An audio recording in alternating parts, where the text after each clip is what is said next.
ठीक हो गया।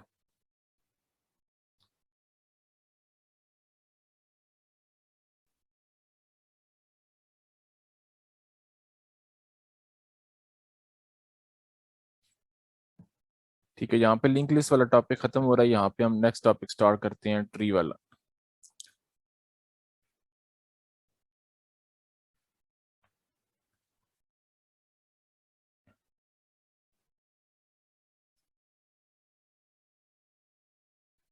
अच्छा, नेक्स्ट जो टॉपिक है वो है ट्री। अभी तक जो हमने वर्किंग की है सारी, जिसमें हमने रेज को पढ़ा है, जिसके अंदर हमने लिंक लिस्ट को पढ़ा है, जिसके अंदर हमने स्टैक क्यू को पढ़ा है ये सारी की सारी लीनियर डेटा स्ट्रक्चर थी। अभी जो हमने देखना है वो नॉन लीनियर डेटा स्ट्रक्चर को हमने देखना है। अगर आपको याद हो तो हमने शुरू में जब डेटा स्ट्रक्चर का स्टार्ट किया था तो उस टाइम पे हमने पढ़ा था कि हमारे पास जो डाटा स्ट्रक्चर होता है उसकी दो कैटेगरीज हैं, एक लीनियर और एक नॉन लीनियर।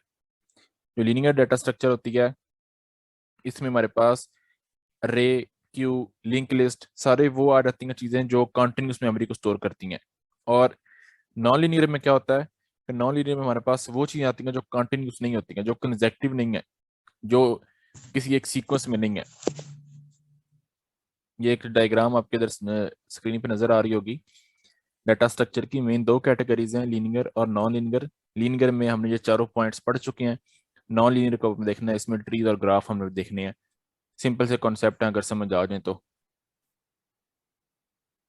ठीक है, तो ट्री को अब हमने स्टार्ट करना है।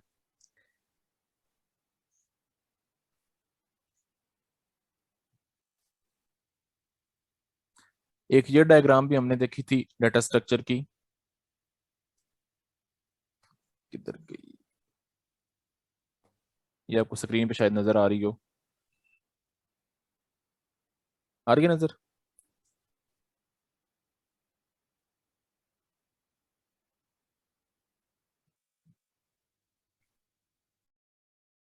स्क्रीन पे डायग्राम नजर आ रही है? Yes sir. Yes sir. अच्छा, यहाँ पे ये भी डायग्राम हमने शुरू में देखी थी कि हमारे पास जो डाटा स्ट्रक्चर होता है उसको मेन दो डिवीजन है। एक को हम कहते हैं प्रिमिटिव डाटा स्ट्रक्चर और एक को हम कहते हैं non primitive data structure. ADT वाला टॉपिक हमने देखा था, एब्स्ट्रैक्ट डाटा टाइप, जो हमारे डाटा स्ट्रक्चर का पहला टॉपिक था। अब उसमें हमने देखा था कि हमारे पास जितनी भी डाटा टाइप्स होती हैं जो हमने प्रोग्रामिंग में पढ़ी हैं, int, float, double, long, double character and so on, इन सब के लिए एक क्लास मौजूद होती है प्रोग्रामिंग में या फिर डाटा स्ट्रक्चर में। इनके लिए, हर डाटा टाइप के लिए एक क्लास मौजूद होती है और उस क्लास को हम कहते हैं एब्स्ट्रैक्ट डाटा टाइप, या फिर उसको शॉर्ट में हम एडीटी भी कहते हैं। ठीक है, तो वो हमारे पास प्रिमिटिव डाटा टाइप्स भी कहलाती हैं या फिर प्रिमिटिव डाटा स्ट्रक्चर भी कहलाते हैं। प्रिमिटिव में हमने इंटीजर, फ्लोट, कैरेक्टर, पॉइंटर ये सारे उस समय हमने एक दफा डिस्कस किए थे। नॉन प्रिमिटिव में अगर आए तो नॉन प्रिमिटिव में फिर आगे हमारे पास दो कैटेगरीज आ जाती हैं। अगर हम ऐसे करें कि हम डाटा स्ट्रक्चर लिखें और डाटा स्ट्रक्चर के आगे दो टाइप्स बना दें, लीनियर और नॉन लीनियर, वो भी मतलब कि ठीक कंसिडर होगा। वो मेन दो कैटेगरीज हैं। लेकिन अगर हम प्रॉपर जो डाटा स्ट्रक्चर का मैकेनिज्म है, जो हायरार्की डाटा स्ट्रक्चर की चल रही है, अगर उसको हम फॉलो करें तो फिर ये हायरार्की बनती है कि जिसमें डाटा स्ट्रक्चर की दो डिवीजन बनती हैं, जिसमें प्रिमिटिव और नॉन प्रिमिटिव आ जाता है। प्रिमिटिव में हमारे पास एडीटीज आ जाती हैं, एब्स्ट्रैक्ट डाटा टाइप्स, जो कि बिल्ट इन क्लासेस हैं हर डाटा टाइप की। इंट के लिए इंटीजर, फ्लोट के लिए फ्लोट। जो क्लास होती है, आपको पता है कि क्लास का नाम हम कैपिटल स्टार्ट करते हैं, तो वो जो हम डाटा टाइप्स लिखते हैं वो फ्लोट लोअर केस में होती है और यहाँ पे फ्लोट अपर केस में लिखी है। मतलब यहाँ पे ये डाटा टाइप इस्तेमाल हो रही है। मैं अगर यहाँ पे लिखूं इंट के लिए इंटीजर, फ्लोट के लिए फ्लोट डाटा टाइप है, चार के लिए करेक्टर क्लास है, और पॉइंटर इटसेल्फ एक इसकी अपनी वर्किंग है।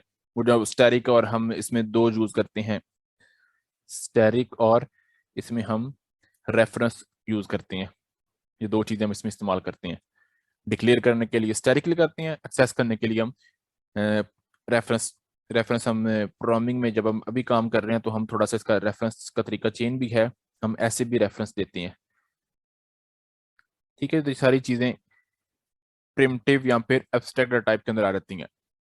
दूसरे साइड पे आए तो वहां पे हमारे पास नॉन प्रिमिटिव डाटा स्ट्रक्चर है। उसके अंदर दो कैटेगरीज हैं, एक है लीनियर, एक है नॉन लीनियर। लीनियर के अंदर स्टैक, क्यू, उसके बाद लिंक लिस्ट आ जाती है, उसके अंदर अरे आ जाती है, मतलब वो सारी तरतीब उसमें आ जाती है। वो अरे है, 2D अरे है, या फिर उसकी कोई और टाइप है, क्यू है, या फिर उसका आगे मजीद कोई टाइप है, स्टैक है, या फिर आगे उसकी कोई मजीद वर्किंग है, वो सारी इसी में आ जाती हैं। ठीक है। हर वो चीज इसमें आ जाती है जिसमें डाटा कॉन्टिन्यूस एक तरतीब में एक सीक्वेंस में सेव हो रहा हो, वो सारी चीजें लीनियर डाटा स्ट्रक्चर कहलाती हैं। नॉन लीनियर क्या होती हैं? इसमें हमारे पास दो चीजें आती हैं, ग्राफ हैं और ट्रीज हैं। इसमें कोई तरतीब नहीं है, कोई सीक्वेंस नहीं है। सीक्वेंस जाहिर सी बात है वो ट्री का भी है, ग्राफ का भी है, लेकिन जिस तरतीब में हमें अरे स्टैक क्यू हीप मिली थी उस तरतीब में नहीं है। हायरार्की वो जो है ना, वो एक एक सीक्वेंस नहीं है। आपने लाजमी नहीं कहा जी इस नोड के बाद आपने इस नोड को ही जोड़ना है, कोई कंपल्सरी कंडीशन नहीं है। कोई एक हार्ड एंड फास्ट रूल नहीं है कि पहली नोड और दूसरी नोड के दरमियान 45 का एंगल होगा तो वो एक्सेप्ट होगा। किसी तरतीब में आप जोड़ सकते हो। एक नोड है, उसके आगे मजीद 2 चाइल्ड रखने हैं, 10 चाइल्ड रखने हैं, जितने मर्जी चाइल्ड रखने हैं, कोई तरतीब की जरूरत नहीं है। जितने गिवन है उतने रख दें। आई समझ? Yes sir ji. Yes sir.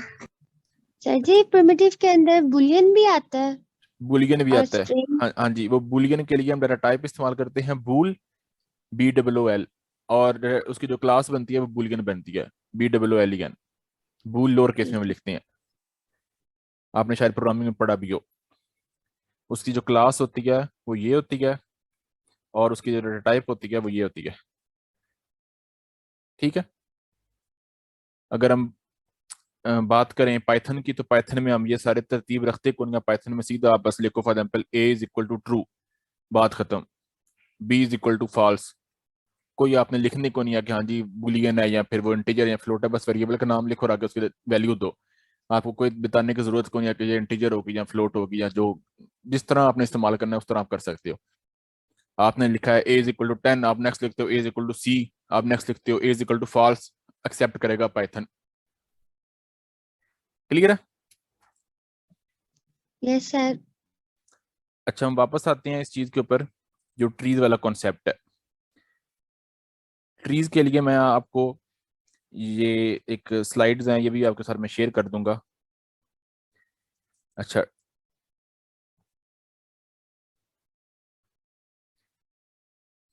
Tree में वो यहाँ पे ये तो सारी इंट्रोडक्शन के अंदर ये बता रहा है कि अभी तक जो हमने पढ़ी है वो प्रिम प्रिम जो थे लीनियर डाटा स्ट्रक्चर थे, अब जो हम पढ़ने लगे हैं वो नॉन लीनियर डाटा स्ट्रक्चर है। कोई हायरार्की नहीं है, कोई तरतीब नहीं है। ये हमारे पास एक छोटा सा ट्री गिवन है, आपके स्क्रीन पे नजर आ रहा होगा, आ रहा नजर? Yes sir. Yes sir.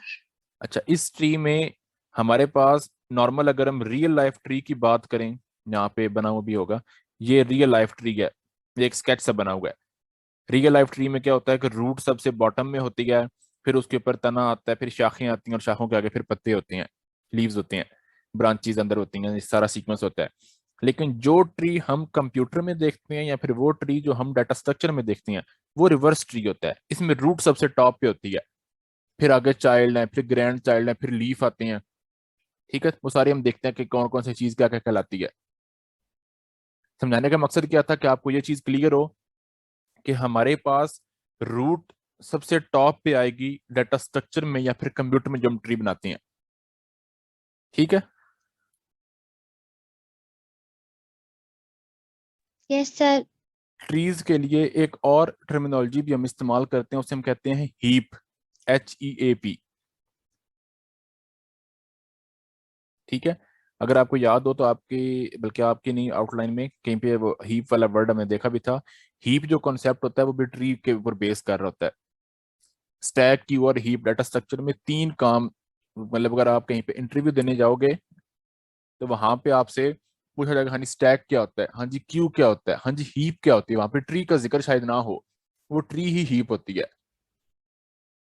ठीक है। लेकिन मोस्ट कॉमन ट्री क्या है, तो इसलिए हम ट्री को पढ़ रहे होते हैं। आपके ये जो आउटलाइन है वहां पे भी आपको ट्री ही मिल रहा होगा। लेकिन जब इंटरव्यू के क्वेश्चन आते हैं तो वहां पे वो नॉर्मली ट्री की जगह पे हीप का इस्तेमाल करते हैं। ट्री के लिए वो आपके लिए BST इस्तेमाल करते हैं कि BST क्या है। BST होता है बाइनरी सर्च ट्री। ठीक है, वो आगे हम पढ़ेंगे, इसकी टाइप्स में आता है। ट्री में आपने क्या सबसे पहले चीज माइंड में रखनी है कि ट्री में जो रूट है वो सबसे टॉप पे होगी। एक ट्री में सिर्फ एक ही रूट हो सकती है। बात समझ आई? Yes sir. इसमें एक पॉसिबिलिटी ये भी हो सकती है कि हमारे पास एक ट्री के अंदर एक और सब ट्री हो। फॉर एग्जाम्पल मैं कहता हूं कि मेरे पास ये मैंने जो, बल्कि ब्लू नहीं, मैं कलर चेंज करता हूँ, रेड कलर से मैंने एक लाइन लगाई है, बल्कि मैंने एक ट्रायंगल सी बनाने की कोशिश की है। ये मेरे पास एक सब ट्री है, ट्री के अंदर एक और सब ट्री। इसे हम कहेंगे कि ये